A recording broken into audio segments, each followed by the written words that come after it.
Ask a high school class to name some celebrities, and you will not be able to stop filling out the board. There will be name after name after name of celebrities. And then say, all right, that's great. Now, name your heroes. And when this is done in several different places, they try different places, they try this out. The list of celebrities is very long, names everybody knows, but the list of heroes is usually much shorter. And it includes people like my grandfather, people very few outside the circle know, but who've made a significant difference in your life.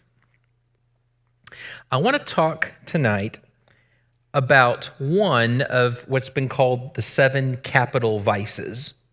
And you remember that historically, pride has been sort of at the root of the tree, and then there's 7 capital vices, and one of them is going to sound very much like pride. I'll explain the difference in a second, but it's called vainglory. What is vainglory? I will tell you, I know these 7 capital vices all too well, but I know vainglory very well. Let me define vainglory for you. It is the desire to be well-known and well-liked, publicly approved of and applauded. Let me say that again.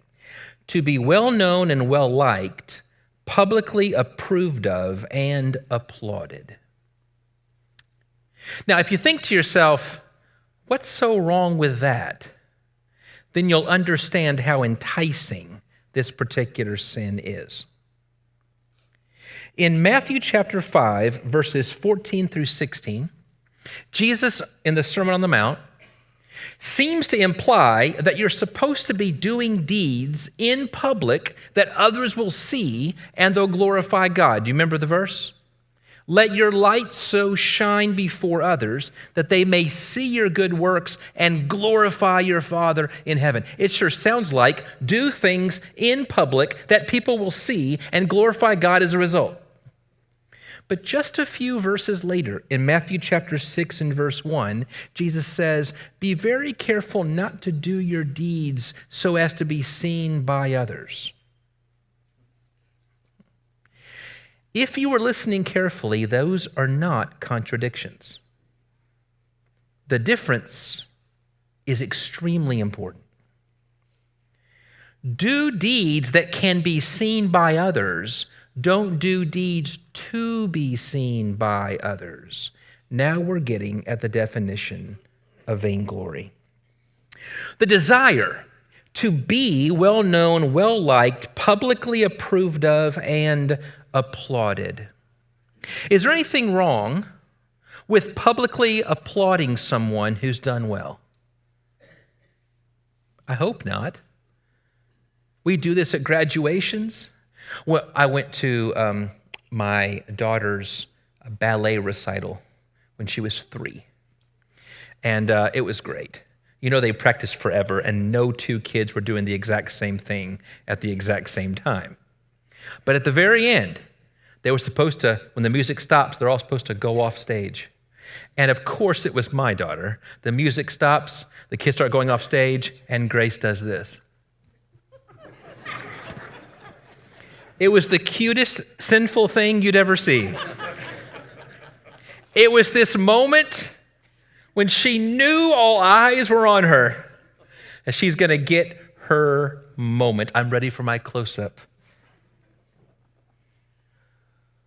The desire to be well-known, well-liked, publicly approved, and applauded doesn't mean it's wrong to be applauded. It doesn't mean it's wrong to applaud others. It doesn't mean it's wrong to be well-known or well-liked. We're talking about what it is you desire. Gaston. Gaston sings a song about himself, and he says, I'm everyone's favorite guy. And you remember the line, and I believe this was actually from somebody else who says, and it's not very hard to see why. You're welcome. There you go. Or the evil queen in Snow White. Her name is Maleficent, and she stands in front of the mirror, and she requires the mirror to answer one question over and over again. And what is it? Who is the fairest of them all?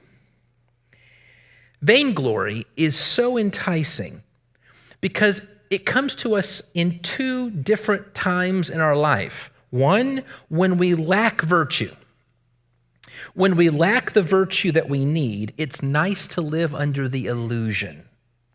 When I don't have it, but I want you to think I have it. Vainglory. Number two, when we have the virtue, and we work so hard to develop the virtue that we want people to notice how well we've done. Have you ever exaggerated something you did?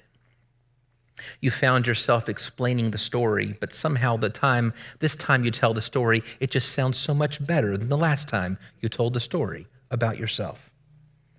Have you ever made something up, even though it seems small to you, but you made it up to make the story sound just a little bit better?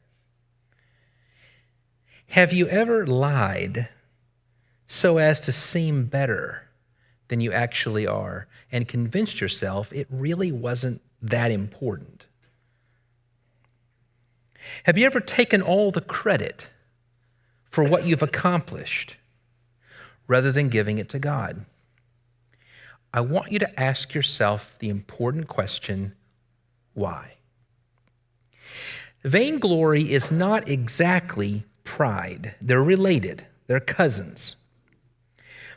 Pride is the desire for preeminence.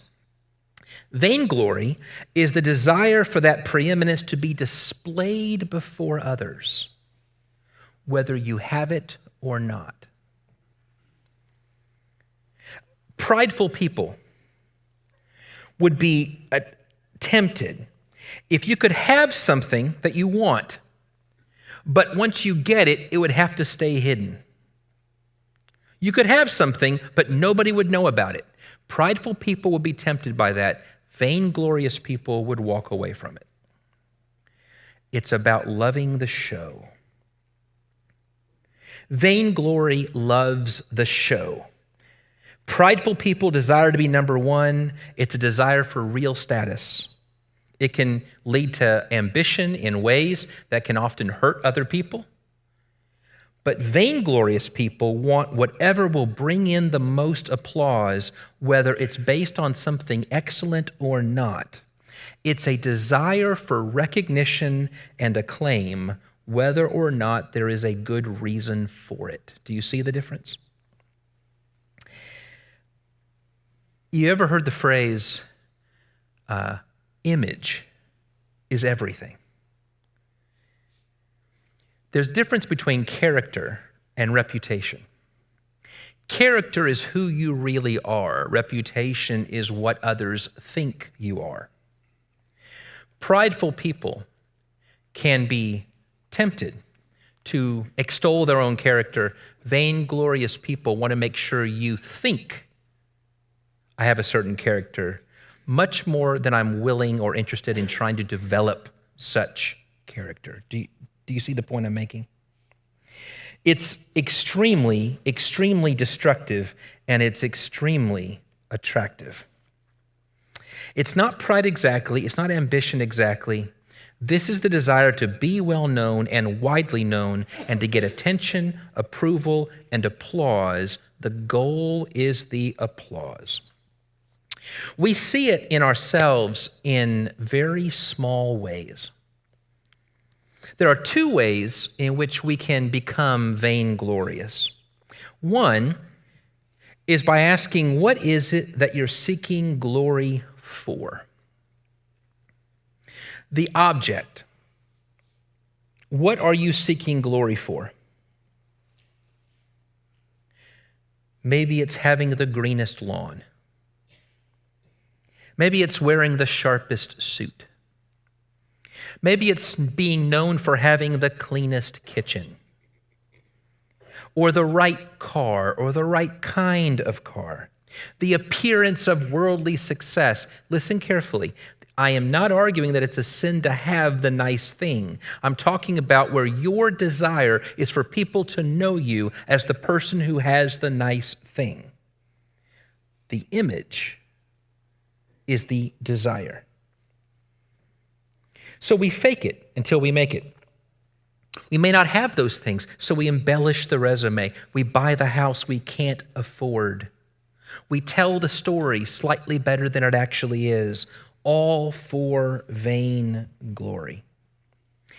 The church fathers, when they would talk about this, they would say one of the chiefest ways of doing this is by giving in to novelties. They didn't have iPhones in the 4th century. But the idea is this: I always need to have the latest and greatest, newest thing. Why do I need the latest and greatest, newest thing? So I'd be known as the person who has the latest and greatest, newest thing.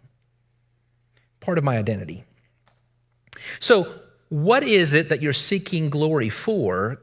Your object might tell you if you're struggling with vainglory. But there's a second way, and that is to examine the reason why we're seeking glory for it in the first place. Is it for ourselves? There's a passage in Romans in which Paul says that those who are seeking glory and honor and immortality will be given eternal life. But the next line says, but to those who are self-seeking, only judgment, wrath, and fury. That means that seeking glory and honor and immortality is not about seeking glory and honor for myself, but seeking the glory and honor of God, which will reverb back to us.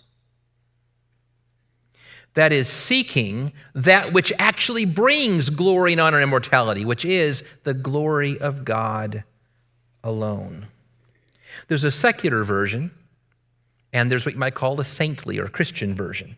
Here's the secular version: to be self-seeking rather than seeking proper glory. To be seeking whatever I want, whatever will bring glory to myself, whatever will bring status to myself, so that I can finally feel like I'm something or somebody in the world. Where do you see this most often in yourself? Oh, it can be right there on the surface with an ambition to always want to try to climb the ladder or have the next nicest thing. But you can also see it when you feel wronged, when you've been maligned, when you've been passed over for the job that clearly should have gone to you, but it went somewhere else. I remember I played second base. The coach's son also played second base. Who do you think started? It didn't matter whether he was better than me or not. I suspected the reason he was starting is because he's the coach's son. And boy, I remember fuming about it. I had a question. What am I most upset about there? Am I most upset that I'm not getting a chance to play baseball? Or am I upset about what I think that decision says about how he views me? The challenge here is about trying to seek a pure heart. A pure heart. What is the reason why we're seeking it? The secular version, self-seeking rather than seeking proper glory. Here's the saintly version: showing off our goodness or our righteousness or our virtue. Look at how well I'm doing in the kingdom things. That seems to be the problem with the Pharisees. If all you do is read your Gospels and nothing else from the first century world, you'll get the impression the Pharisees were an awful group of people. Can I tell you that very few people thought that in the first century? That's why the stories are supposed to be shocking when you read them. Because the Pharisees were the Bible class teachers. in the synagogue. They were the paragons of virtue. Jesus points out something that many people didn't see or notice. That's why it's supposed to be so amazingly shocking. When he says, don't be like the Pharisees, you're supposed to scratch your head and say, I don't understand. You mean don't be good and holy and righteous? Remember one of them saying, I fast twice a week. I give a tenth of everything I possess. I'm not going to ask you to raise your hand. This is not a glory-seeking thing. But I wonder how many of us fast more than that.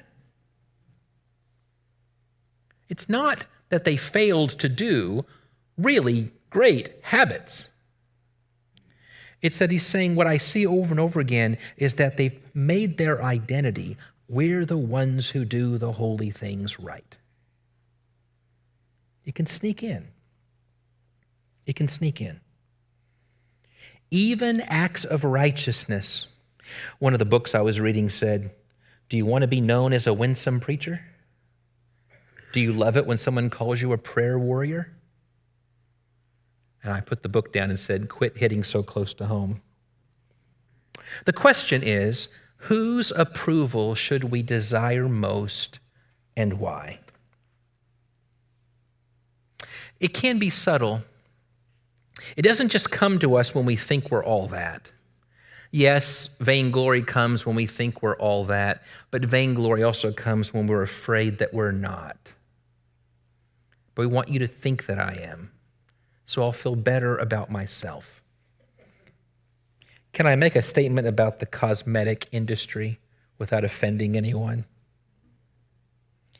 Do you realize the cosmetic industry is not a multi-billion-dollar industry because women already think that they're beautiful and don't need any more attention?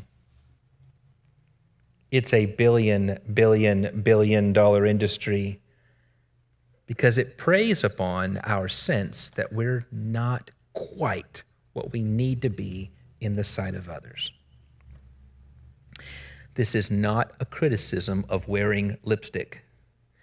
This is recognizing why we feel that we need to be more than we are.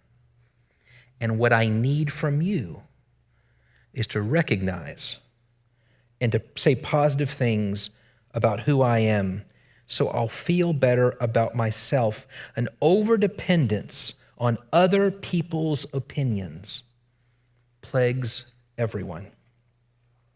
So what we do, we cover up what we think won't garner positive attention. Try this out. If you're on social media, look at the picture that you've put up of yourself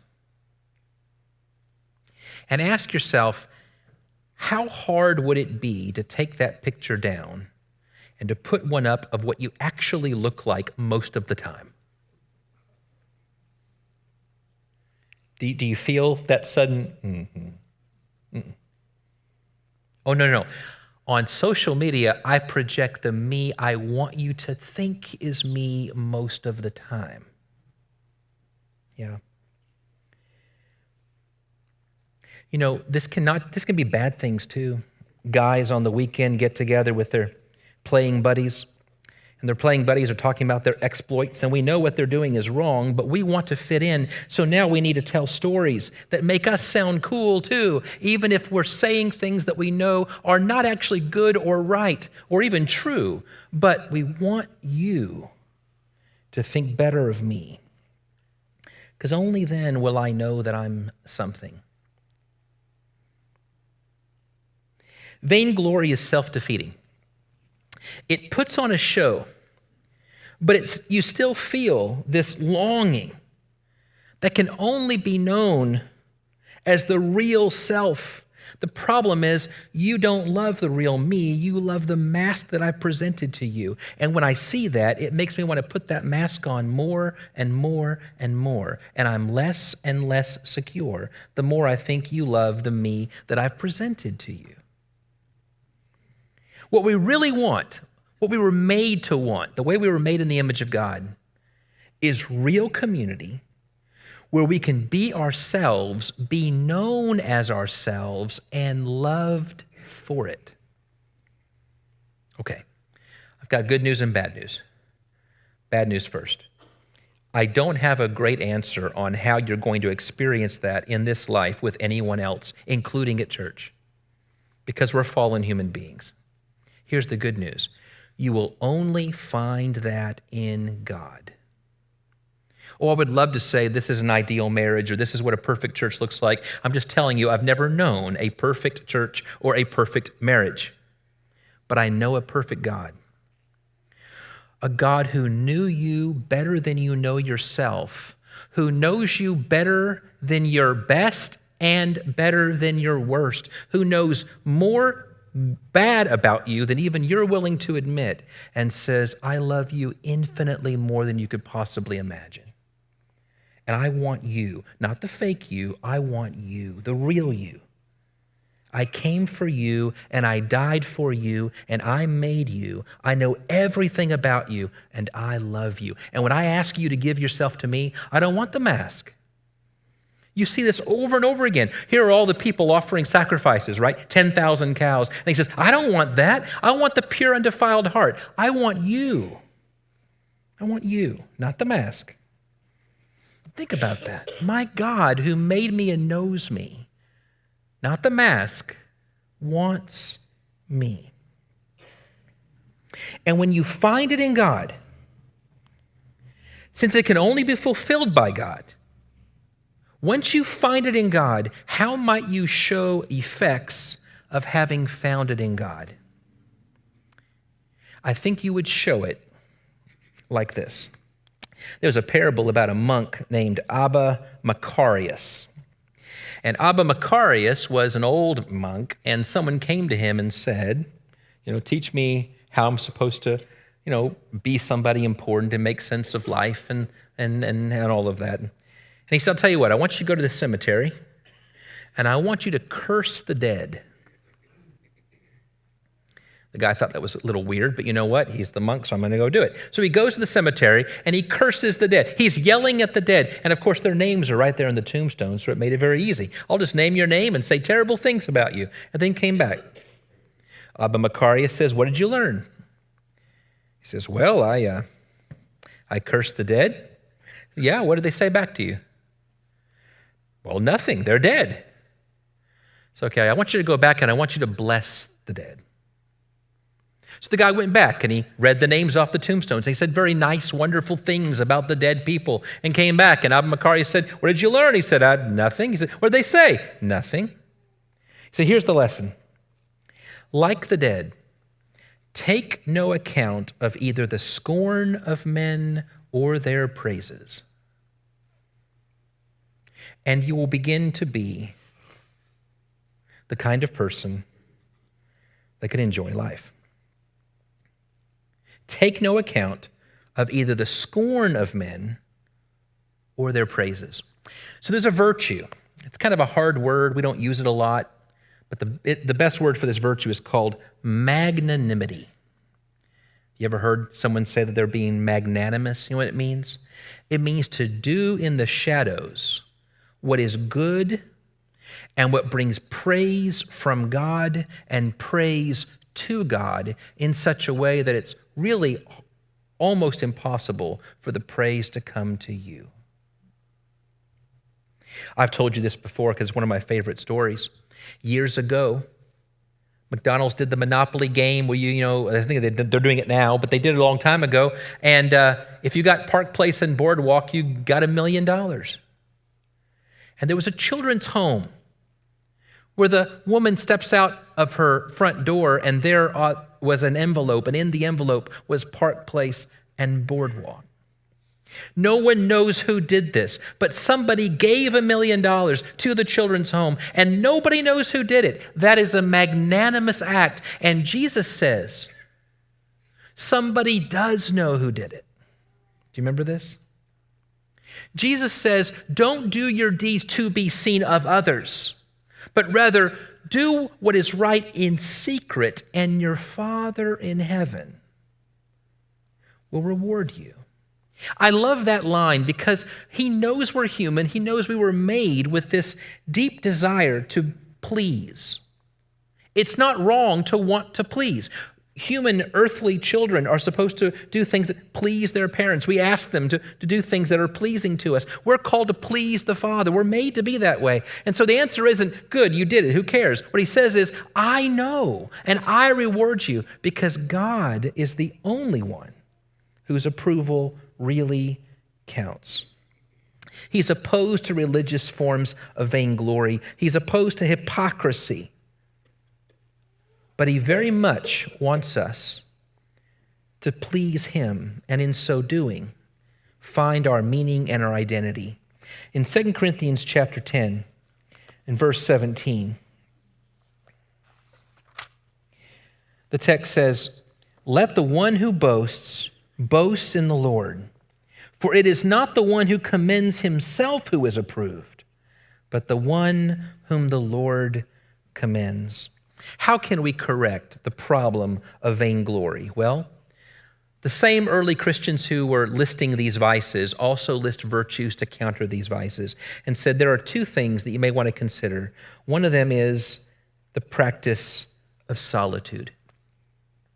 If you were to escape the crowds for just a little bit, maybe for you it's just one night, or it's one weekend, or it's saying no to one event that you know will bring praise to yourself, and instead go and be alone. If you take away your audience and you live in a place with an audience of one, it just might help reorient your mind. Solitude, the practice of solitude, the practice of getting away from it all. Do you know that Jesus was drawing crowds? He was drawing crowds for good reason. People loved what he did. What he was doing was good and right and holy. And there's one text where it says they found him praying and they said, "We've been looking for you. Everyone's waiting on you." And Jesus says, "All right, let's go somewhere else." Do you remember that? I don't know all the reasons, but one very good reason may be, this is not an opportunity that when I see people are seeking, therefore I will go. It may be more that, good, it sounds like they're hungering for God. That's where I want them to be. Let's go find a new group.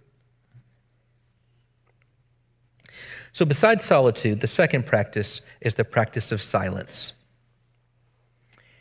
The books suggest this: go one day not talking about yourself.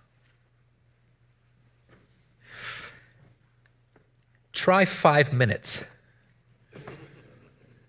It is amazing how self-aggrandizing we can be. What if you decided to go one day without defending yourself when you suspect that the person speaking to you is trying to criticize you? Why do we defend ourselves? We're worried about how we appear to them. What if we went one day without trying to defend ourselves when we suspect criticism? What if we went one day without looking in the mirror at all? What if we refrain from asking others about our appearance? What do you think of this dress? Or whatever, not that I wear a dress. You get the idea.